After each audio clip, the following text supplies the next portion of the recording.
Halo, Assalamualaikum warahmatullahi wabarakatuh. Jumpa lagi bersama saya, Mbok Evarel Channel. Nah, siang ini Mboknya mau mukbang lagi ya guys. Mau makan siang. Makan siangnya apa guys? Cuma dengan mie goreng saja. Mie goreng ala Mbok mie goreng apa namanya?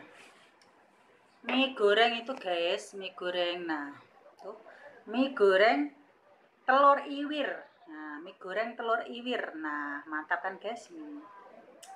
Mie goreng telur iwir yaitu hanya mie instan guys. Mie instan mie goreng satu. Saya dimasak ya guys.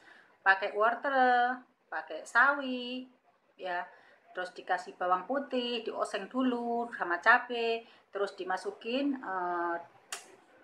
wortel dan sawi hijaunya ya. Setelah itu kita goreng telur. Nah, kita iris-iris, taruh di sampingnya biar cantik. Nah, kan cantik. Nah, namanya mie goreng telur iwir. Iwir, iwir, iwir. Aneh-aneh mboknya ya. Telur iwir. Ya udah kita saksikan mbok menyantap mie goreng ya guys ya. Nah, kalian apa sudah makan apa belum guys? Ayo kita makan yuk bareng-bareng sama mboknya ya guys. Nah, siang ini mboknya nggak tahu harus bikin konten apa ya guys ya, karena mboknya itu gak pernah keluar semenjak ada corona. Biasanya itu setiap minggu sekali masih keluar ya guys ya, walaupun 2 jam ya bisa di luar. Tapi sekarang karena ada corona, nenek pun di rumah guys, tidak pernah keluar makan di luar, tidak pernah di dalam rumah terus. Udah 1 tahun ya, lebih ya. Jadi di dalam rumah saja membuat makanan aja dan makan. Membuat konten apa juga bingung ya guys. Yang penting upload video ya guys ya. Kita makan. Nah, mie goreng ala Boe, mie goreng telur iwir. Yuk kita makan. Bismillahirrahmanirrahim. Pakai tangan apa pakai sendok ya Cah? Coba pakai sendok dulu. Kalau nggak enak pakai tangan. Bismillahirrahmanirrahim. Ayo teman-teman, kita makan dulu ya. Nah, wow, mie goreng enak pakai tangan wae guys, wong desa wis tak cuci lo tanganku ya, wis cuci tangan. Telur iwir guys. Telur iwir ya, telurnya digoreng atau diiris-iris. Mie goreng telur iwir. Nah, nih mie goreng bismillahirrahmanirrahim. Enak sekali. Pas rasanya. Mie goreng telur iwir guys.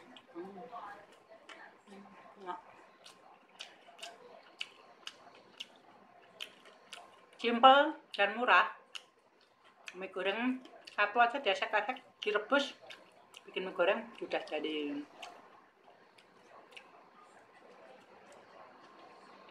Jadi makanan lezat. Ada telur iwirnya, cantik kan? Silahkan dicoba. Enak.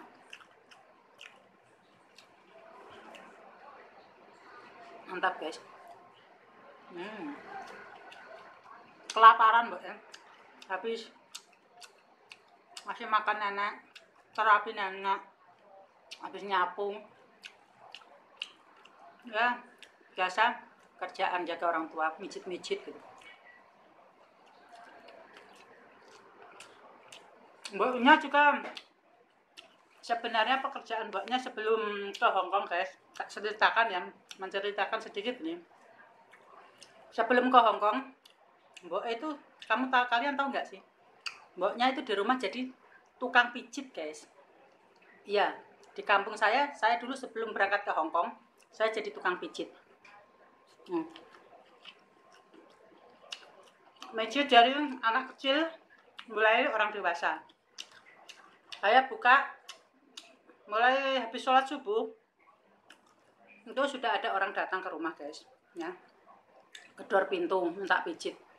Saya baru bangun belum sholat subuh sudah ada orang waktu di rumah ya. Dan alhamdulillah pasien saya merasa cocok dan sembuh ya guys. Dari yang anak kecil habis jatuh badannya panas, orang dewasa ininya sakit, leher sakit, perut sakit, butung sakit, pantat sakit, kaki sakit, alhamdulillah bisa sembuh guys. Saya juga nggak pernah belajar namanya memijit, itu nggak pernah belajar guys, tapi keturunan ya.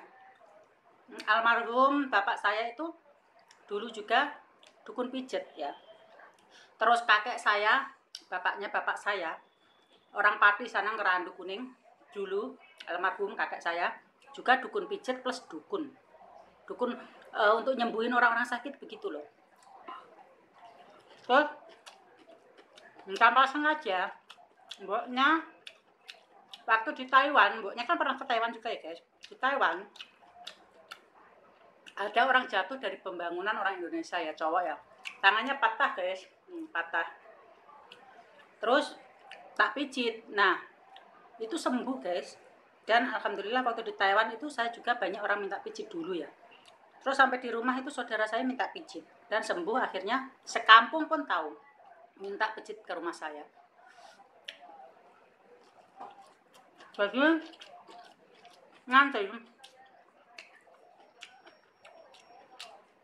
kalau mboknya sudah pulang dari Hong Kong, insya Allah mau buka lagi praktek pijit saya ya guys. Bukan praktek lah, memang pijit, tapi akan saya buka kembali. Dulu sehari berapa orang guys, dari pagi setengah 6, jam 5 lebih ya, setengah 6 sampai jam 11 saya dapat 4 orang, saya istirahat. Terus lanjut lagi, habis sholat duhur jam setengah 3 ada orang datang lagi ke rumah, saya pijit dapat 2 orang sekitar sampai jam 4, setengah 5 selesai ya kan, sholat asar ya. Terus malam habis maghrib datang lagi orang sampai jam 9 malam baru saya tutup, tidak menerima tamu gitu. Dan sekarang pun banyak pasien saya di Indonesia ya, di rumah, yang inbox saya kapan pulang, kapan selesai kontrak. Saya sudah kangen dipijit sama Bunda Nevarel. Aku bilang insya Allah kurang 1 tahun begitu. Ternyata saya guys di sini sudah 3 tahun, 4 tahun jalan, nggak pulang sama sekali. Dikarenakan saya cita-citanya cuma 2 tahun guys dulu ya, 2 tahun di Hong Kong, saya pulang mau pijit kembali, buka pijit kembali ya. Tapi ternyata sampai di sini kan 2 tahun kan potong gaji, otomatis 6 bulan. Jadi saya kerja itu yang dapat gaji full cuma 1,5 tahun kan. Jadi ya percuma gitu ya, jauh-jauh ninggalin anak, suami, cuman 1,5 tahun dapat gaji. Terus kalau mangan deh, memang. Nah, akhirnya di sini dapat majikan yang baik ya. Alhamdulillah kan, majikan yang baik. Tidak banyak orang di rumah, cuma saya dengan nenek saya itu. Tuh, cuma nenek itu di kursi roda itu saja dan saya ya. Jadi saya di sini merasa nyaman dan majikan alhamdulillah baik sama saya. Dan akhirnya saya nambah lagi 1 kontrak 2 tahun. Jadi 4 tahun jalan sekarang. Insya Allah 10 bulan lagi habis kontrak. Insya Allah ya. Dan setelah itu insya Allah mbaknya pulang akan menekuni lagi pijet ya. Nah, banyak pasien saya yang menginginkan saya cepat pulang. Bukan cuma sekampung saja guys, lain kampung juga pada tahu, pada datang ke rumah saya.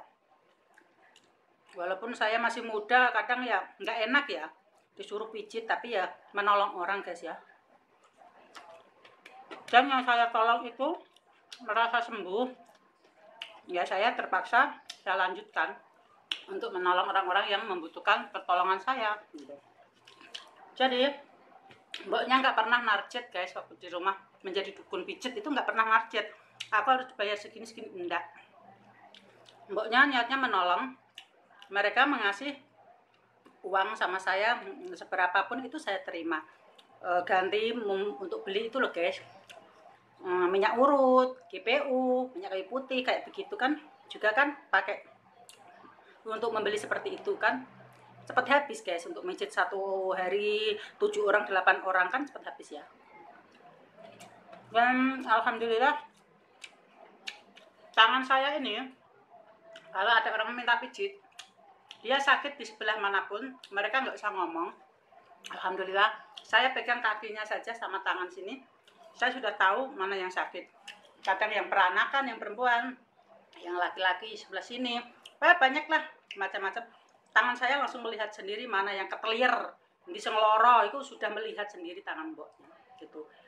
Uniknya itu guys, kadang saya ya heran juga, kok saya bisa dukun pijet, saya nggak pernah belajar dari mana ya.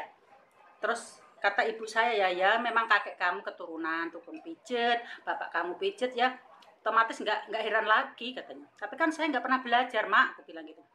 Ya itu namanya sudah takdir dari yang di atas, kamu harus menerima, kamu harus menolong banyak orang katanya. Oh ya begitu ya, sudah akhirnya saya jalani. Tapi nggak tahu kenapa, karena mboknya ekonomi ya lagi turun, mboknya berangkat ke Hong Kong dan akhirnya cepat terbang guys, di PT 3 bulan terbang. Suami saya bilang katanya udah nggak jadi pergi aja di rumah pijit. Aku bilang kamu ngeluarin saya dari PT harus bayar, aku bilang gitu. Udah akhirnya saya lanjut ke Hong Kong 2 tahun kata saya, 2 tahun sekarang nambah 2 tahun jadi mau hampir 4 tahun guys. Nah itulah kehidupan mboknya di rumah itu sebagai dukun pijet guys. Dan sekarang ada di Hong Kong dan pasien saya menanti saya yang ada di Indonesia di rumah ya guys. Sabar ya para pasien saya. Mboknya masih di Hong Kong mencari dolar dulu ya. Sabar nanti tak pijit satu persatu yang datang. Nah, sambil ngobrol, bercerita, habis sendiri nih minyak ya guys. Mantap. Iya kadang saya juga heran guys. Dan alhamdulillah bisa membantu orang-orang yang sakit bisa sembuh, itu saya juga sudah bangga dan senang ya. Itu juga karena dukun pijet itu jarang yang tahu, yang ketelir asli yang mana sakit yang mana, itu jarang sekali guys. Jadi merasa cocok, merasa sembuh, orang-orang datang ke rumah saya bersyukur sekali saya bisa menolong orang gitu. Oke guys, ceritanya mboknya hari ini bukan kaleng-kaleng, ini cerita beneran, memang mboknya dukun pijet kalau di Indonesia sebelum ke Hong Kong ya. Kalau nggak percaya nanti silakan datang ke rumah saya. Nanti pulang saya juga bikin video ya guys, upload kalau ada orang pijet. Nanti pasien-pasien saya bikin video, tapi kalau buat pijet nggak di video ya guys, karena bajunya kan otomatis dibuka cuma pakai kemeja sikitnya, nggak baik kan.